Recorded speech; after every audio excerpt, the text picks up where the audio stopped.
Yes. That's what I want to get a hold of, but I want to get a hold of something that I want to put together myself too, to get it started off first, to acquaint different ones we know with what we're doing, sort of.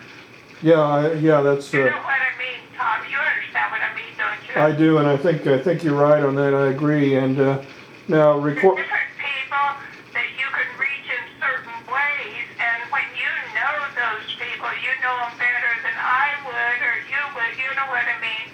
And that's what I see in my life, anyhow. I want to use different ones for different people. Yeah, that's fine. And I just pushed the record. Because if you put it out there to someone, you would turn it off before you turn it on. Yeah. Well, and I pushed the record button. Actually, Mary's the first one we got recording here, and I think I got enough battery that we should be good through the Bible study. And so we're actually going right now. In fact, I guess I should introduce this and say this is November 19th, 2013. We're doing a Bible study via the telephone conference room, and we're in the book of Ezra. We're starting with chapter 4. I will, by the way, my camera has a thing where I can play it back and listen to it before I upload it to YouTube. Oh, that's wonderful. Yeah, That's wonderful, is it, you know. So I can listen and I can make sure that it. How you can change anything or change your stomach and everything else. Yeah, I don't. I like to just blast it out there and then review it. And Yeah, I can't change anything, but I can listen, and if it really isn't recording well enough, then I can just not do it. But that's great. That one you sent me, though, I mean that they want more of that. So we've got to get kind of to get it to moving along. You know what I mean? Like get it in order and all of that. well, Mary, who wants more of it? Yeah, I sent that one back, didn't I? I didn't get any of my YouTubes back now. Of course.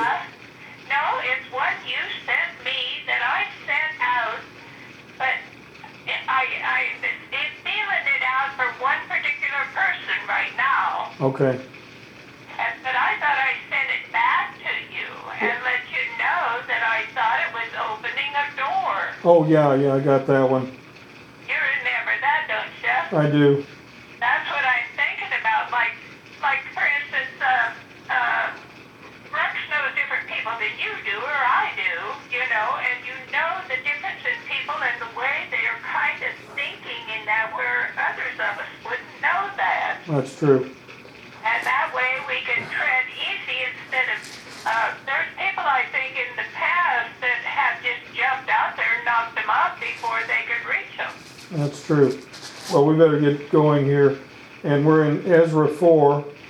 Last time, of course, we're dealing with the people that had been in captivity in Babylon, and then later, of course, Babylon was taken over by the Medo-Persians. And then the Persians, more or less, took over, so it was no longer the Medo-Persians, it was just the Persian Empire. And Cyrus, their king, a pagan king, had authorized them to come back to Jerusalem to rebuild the temple and rebuild the city. And what's funny is this really ties in with everything we've been doing since we've been doing the Bible studies, because Haggai and Zechariah are being mentioned here in the book of Ezra. They were the prophets that God sent back to encourage them. And then we remember going through those books and finding there were messianic prophecies in there too. So it was a combination of both. Now Daniel, at the end of Daniel, was, you know, when the 70 years of captivity was up, and so they were, at the end of Daniel, he was talking about them going back to Jerusalem. So you kind of see how we're following a thread here where it's all kind of the same story. And then after Ezra, we'll go into Nehemiah, which just goes further into this story. So the last time they laid the foundation, they celebrated. Some of them were grieved because this second temple, they remembered the first one that Solomon built, and they could see this wasn't going to hold a candle to the first one. But God basically told them, don't worry about it, I'll be there and it'll be okay. It'll be terrific. So now the plot thickens tonight, as they say in the novels, and we get into where they run into some trouble. So in chapter 4 of Ezra, would somebody read verses 1 through 5? Now when the adversaries of Judah and Benjamin heard that the children of the captivity builded the temple unto the Lord God of Israel, then they came to Zerubbabel and to the chief of the fathers, and said unto them, Let us build with you, for we seek your God, as ye do, and we do sacrifice unto him since the days of Esarhaddon, king of Ashur, which brought us up hither. But Zerubbabel and Yeshua and the rest of the chief of the fathers of Israel said unto them, Ye have nothing to do with us to build a house unto our God, but we ourselves together will build unto the Lord God of Israel, as King Cyrus, the king of Persia, hath commanded us. Then the people of the land weakened the hands of the people of Judah, and troubled them in building, and hired counselors against them to frustrate their purpose all the days of Cyrus, king of Persia, even until the reign of Darius, king of Persia. Thank you, Rex. And while Rex was reading, I took the phone, I put it over by the camera to make sure. I don't know whether the telephone voice will come across as well as mine will, so I just had that thought, and hopefully we're picking it all up on the recording. Okay, now what's going on here? Okay, these are adversaries. And who are they? Okay, they were carried away. Esarhaddon, the king of Assyria. We're talking about the northern kingdom. Remember that Israel, after Solomon divided, you had the northern 10 tribes, and you had basically Judah and Benjamin and the Levites in the south. Well, the northern 10 tribes went into captivity first. I believe the year of that was, 722 BC. And it's really funny the way they did that. Had a minister who gave a real good analogy on this, or a real good description of this. What they did was, they took the people that were in the northern 10 tribes, kingdoms, and they marched them out, and then they brought in other people to occupy that area. Now, Tom Clark, he was a United minister, and he described it this way. I live in Topeka, Wichita's about 130 miles away. He said it would be like you took the entire population of Topeka, marched it down to Wichita, marched the entire population of Wichita up to Topeka. And how come? Well, these are conquered peoples, and the Assyrians wanted to be able to keep them under their thumbs. They wanted to be able to rule them and have a minimum of trouble. Well, when you do that, you're off balance, you're off guard, you're confused. It's a little harder for you to organize and rise up and rebel.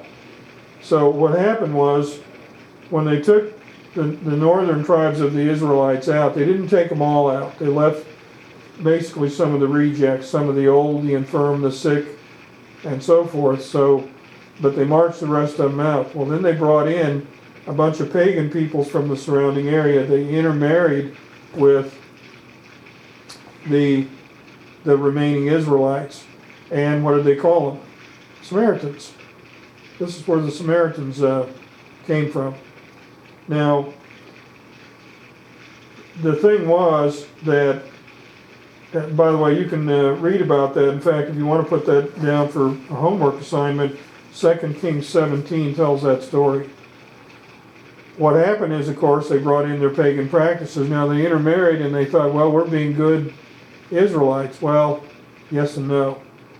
The footnote here says, when they were talking about, let us build with you, we have sacrificed, we seek your God as you do. They didn't use the word Yahweh. So they weren't even using the right name in talking about God. The other thing is, and I think it was one of you one time mentioned the word syncretism, syncretism. Syncretism is where you take the truth, you take the Word of God, and you blend it with other things. A lot like we see with the Protestants today and with Catholicism. You see a lot of pagan stuff blended in with it. And in fact, we're going to see that next month with Christmas. What does Christmas mean? The Mass of Christ. And a whole lot of pagan stuff, in there with Christmas. You can paste the name Christ on it all you want. It's pagan, isn't it? So basically that's what you had here, and that's what they went into captivity for. So they're telling these people, they weren't being rude, they were just telling them, you're not going to be doing this. You really don't have anything to do with us. And so this syncretism, the way it usually works, the people that are living right and trying to coexist with people who are not living right, generally you got the bad guys pulling the good guys down to their level. It generally doesn't work the other way. And now they mentioned Zerubbabel, and we read about him, and Yeshua. Yeshua is the Hebrew name for what's actually Joshua, and it's also the Greek name Jesus. And he's been mentioned before too. Zerubbabel was a governor, a Jewish governor, and Yeshua or Joshua was a priest. I think he was the high priest. But anyways, he was a priest. So basically they told him, no, you're not going to be working with us. Now it says they troubled him down there in verse 4, hired counselors. The commentary says these were probably lawyers, probably to represent them against the Jewish community in the Persian court. Now, I think you remember the Samaritans in Jesus' day. And the Samaritans, Samaria, the Jews, if you look at a map of Israel, if you want to get from point A to point B, most of the time you went through Samaria. They would actually go around Samaria. But remember, Jesus Christ went through there with his disciples. Remember in John 4, the woman at the well. And so the Samaritans were hated. We shouldn't hate anybody, anytime. We may hate what people do, but we shouldn't hate them. The Samaritans were hated, but you never saw Jesus Christ hate them. Now, he didn't necessarily approve of any of their, where their religion, their practices were off. I don't mean that. But, the gospel went to the Jews first, and then it was opened up to who? It was opened up to everybody. So basically, Jesus Christ bent over backwards, being very kind and solicitous to the Samaritans. And Gene Ward and I were talking today, or maybe it was last night, and there still is a Samaritan community over there. I think I read somewhere there's about 600 of them left. So, would somebody read verses 6 through 10, please?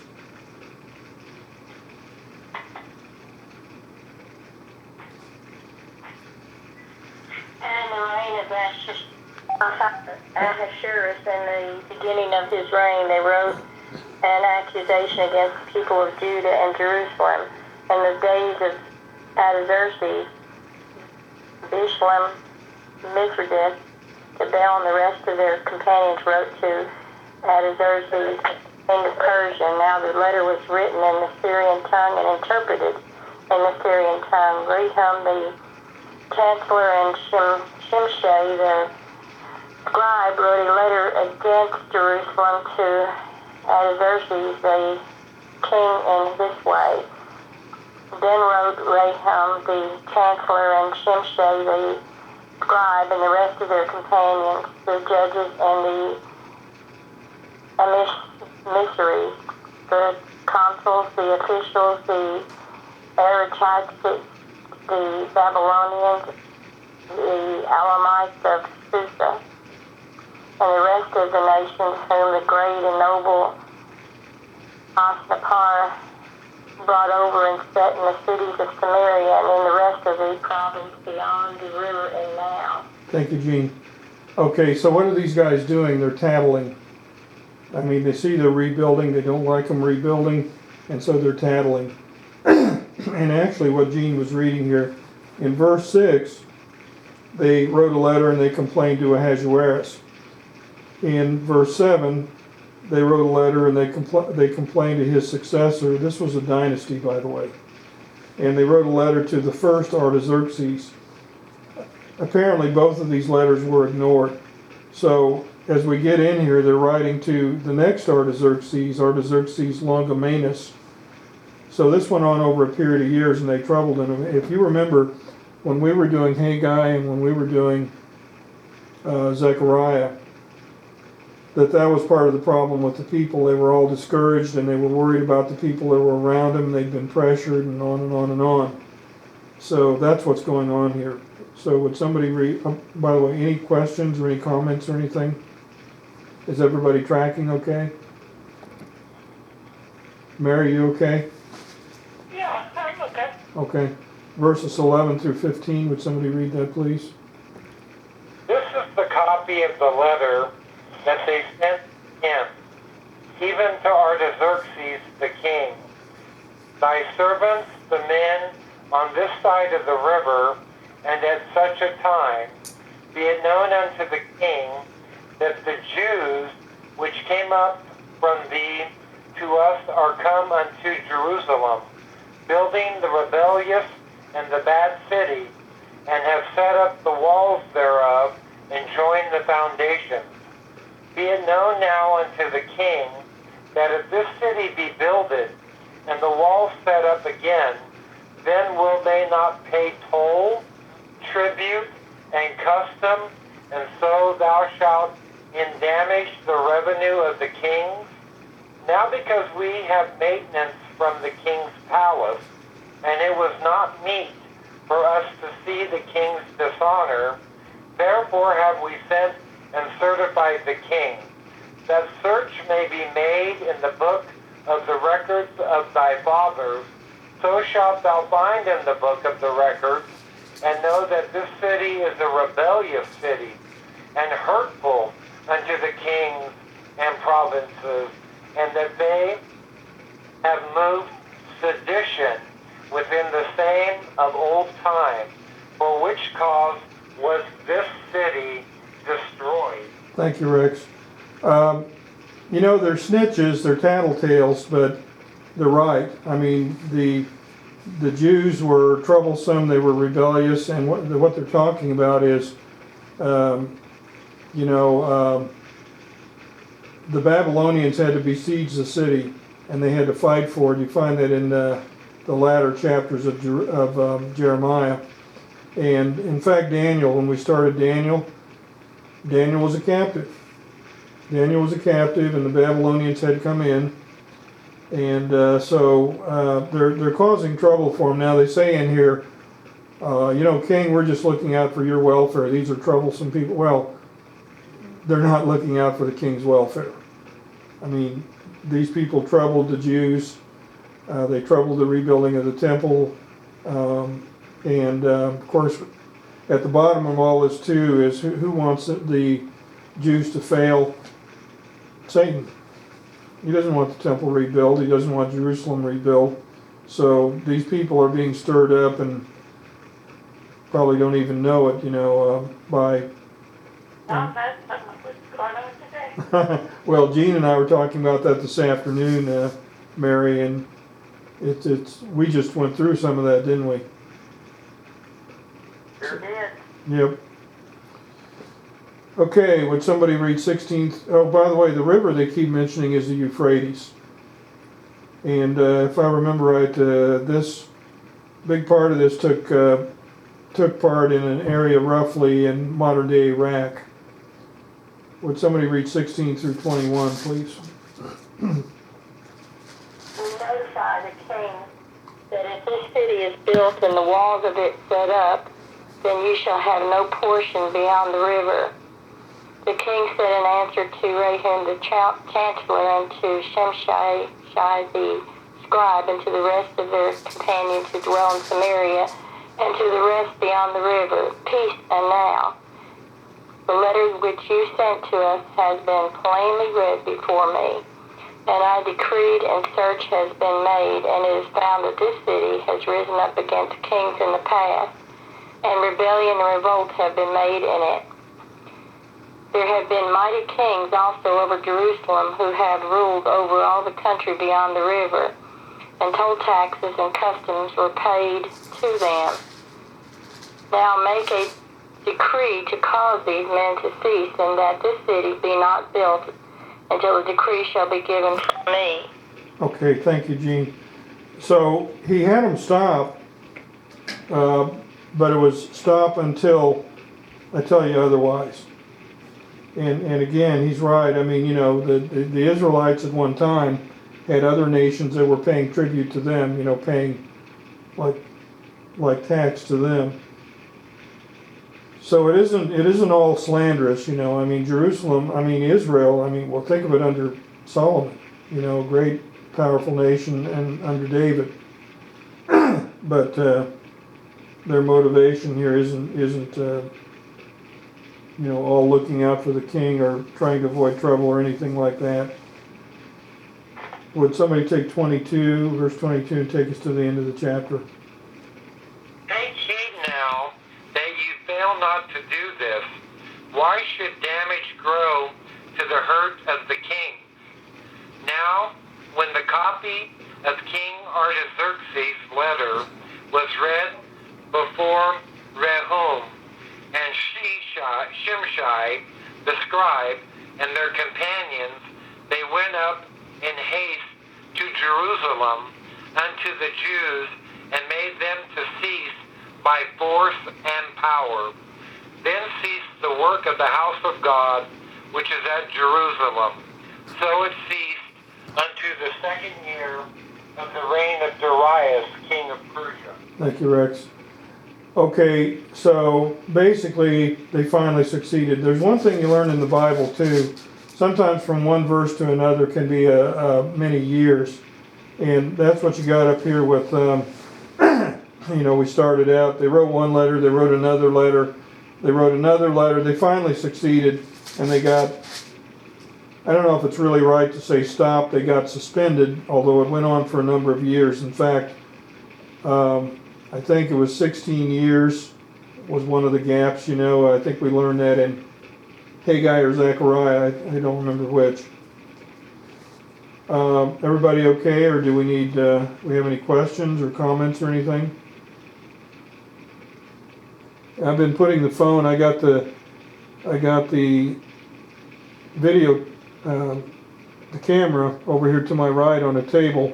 I put the phone over there by it whenever you guys start reading, so they should be able to hear it really well. Also, Gene, pardon me? It clearly says by force they had to stop the building. Yeah, I'm glad you mentioned that, because I was going to mention too, it says here in the footnote that they probably tore down part of the wall in the process, because later on when Nehemiah came in to reconnoiter, a big part of there was rubble, and the wall was torn down, it tells us over in Nehemiah. So they probably, yeah, they came in loaded for bear. They came in and I guess expecting a fight, but they also would have torn up. Now when they say the wall, that's not the city wall, and they hadn't got that far. They were just still building the temple. So yeah, and this discouraged the people. That's what we found in Haggai and Zechariah. In fact, this next chapter is going to tie in with Haggai and Zechariah. Just fits it like a glove. So chapter 5, would somebody read verses 1 through 5? Then the prophets Haggai, the prophet, and Zechariah, the son of Iddo, prophesied to the Jews in Judah and Jerusalem in the name of the God of Israel, who was over them. Then Zerubbabel, the son of Shealtiel, and Jeshua, the son of Jozadak, rose up and began to build the house of God at Jerusalem, and with them were the prophets of God helping them. At the same time, Tattenai, the governor of the province beyond the river, and Shetar-boznai and their companions came to them and said said this to them, "Who has commanded you to build this house and to make this wall?" They also asked, "What are the names of the men who are building the building?" But the eye of their God was upon the elders of the Jews, so that they could not cause them to stop until a report could go to Darius, and then a written reply be returned concerning it. Thank you, Gene. Okay, so, in Isaiah 28, we won't go over there, but in Isaiah 28, I think it's verse 13, it says here a little, there a little, line upon line, precept upon precept. This all fits together. Go over to the book of Haggai. And we just read it there. The prophet Haggai and Zechariah prophesied to him. They basically told them, get off your butts and build. We're going to see that. In fact, we did see it before.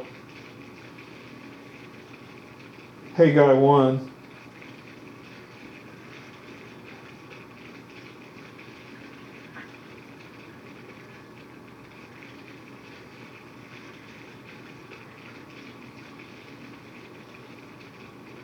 Chapter 1, what verses? 13 to the end of the chapter. I got it here.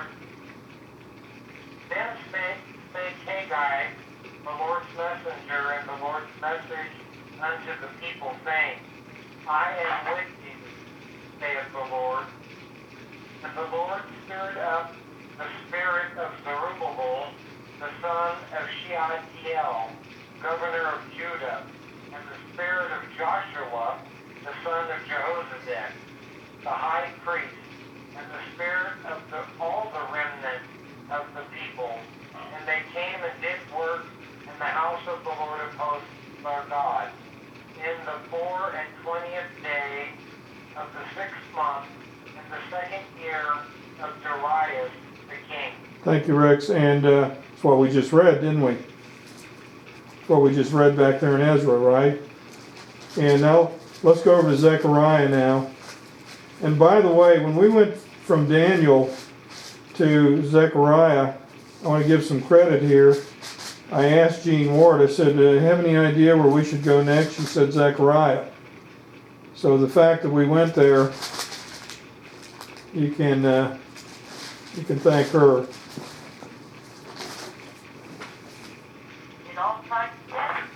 It all ties together. We're going to Zechariah 2.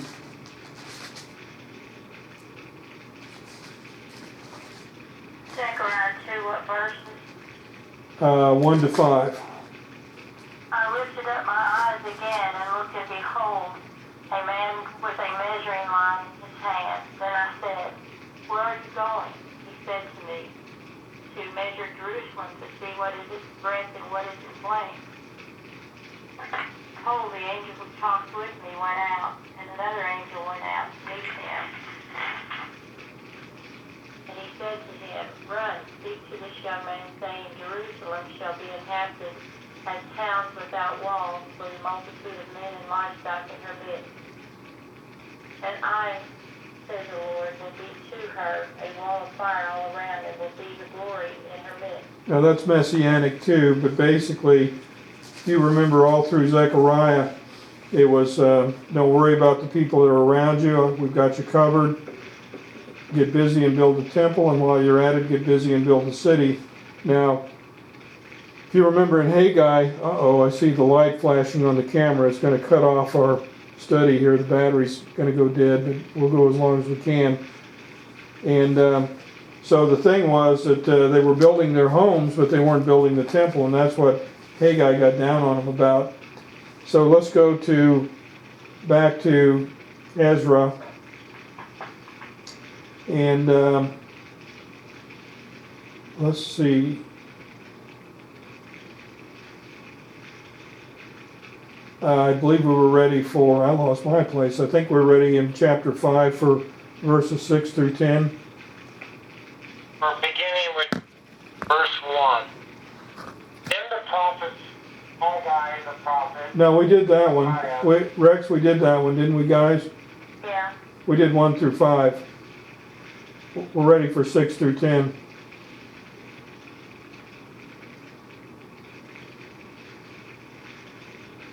Okay.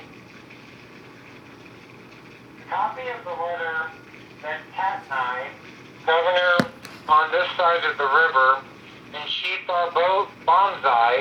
Bozni, and his companions, the Aparshatites, which were on this side of the river, sent unto Darius the king.